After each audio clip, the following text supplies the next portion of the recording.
संयुक्त राष्ट्र संघका महासचिव र अन्य अतिथिहरू, सबै उपस्थित पत्रकार साथीहरू, मेरो निमन्त्रणामा संयुक्त राष्ट्र संघका महासचिवको 4 दिने नेपाल भ्रमण आजदेखि औपचारिक रूपमा अगाडि बढेको छ र भर्खरै परराष्ट्र मन्त्रालयमा, रक्षा मन्त्रालयमा रक्षा मन्त्री र परराष्ट्र मन्त्रीसँग कुरा गरेपछि प्रधानमन्त्रीमा को लेभलमा अहिले भर्खरै बडो सौहार्दपूर्ण वातावरणमा द्विपक्षीय हितका र अहिलेका राष्ट्रिय र अन्तर्राष्ट्रिय महत्त्वका विषयमा विश्वासका साथ हामीले छलफल गर्यौं।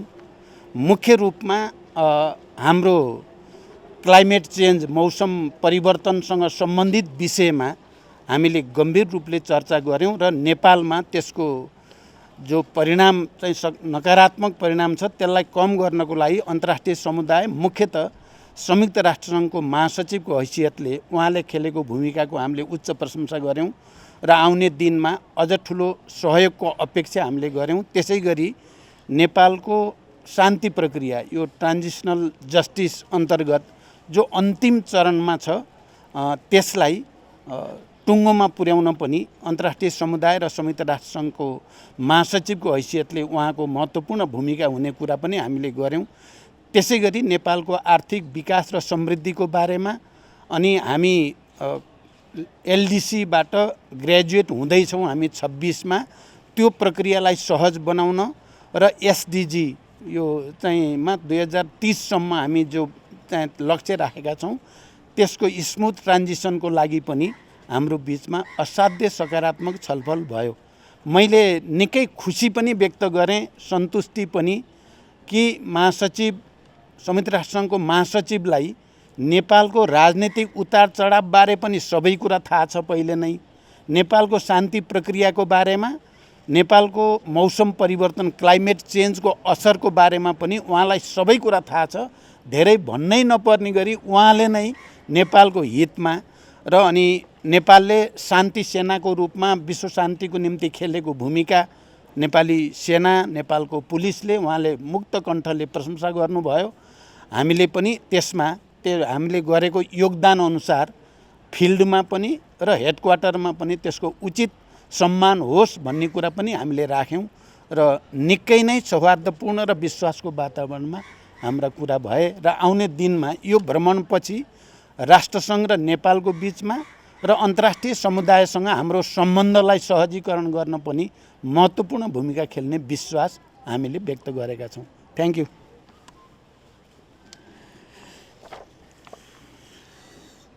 Good afternoon. It is a great pleasure to be back in beautiful Nepal.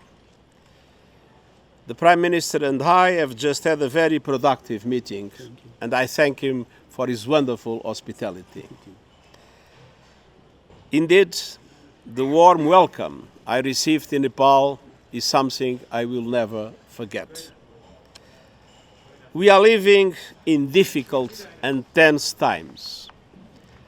I know that even though the conflict in the Middle East is thousands of miles away, it has hit very close to home for the people of Nepal.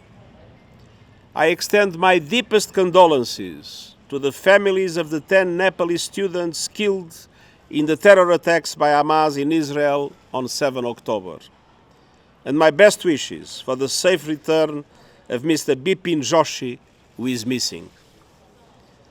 I have just arrived here from Qatar, and I will continue to insist on the immediate and unconditional release of all the hostages in Gaza. And I repeat my utter condemnation of the appalling attacks perpetrated by Hamas. There is no justification ever for the killing, injuring, and abduction of civilians. The situation in Gaza is growing more desperate by the hour. I regret that instead of a critically needed humanitarian pause supported by the international community, Israel has intensified its military operations. The number of civilians who have been killed and injured is totally unacceptable. All parties must respect their obligations under international humanitarian law. That law emerged from the tragedy and awful experiences of war. I've always been consistent in my call for strict compliance of the well-established principles and rule of international humanitarian law. The protection of civilians is paramount.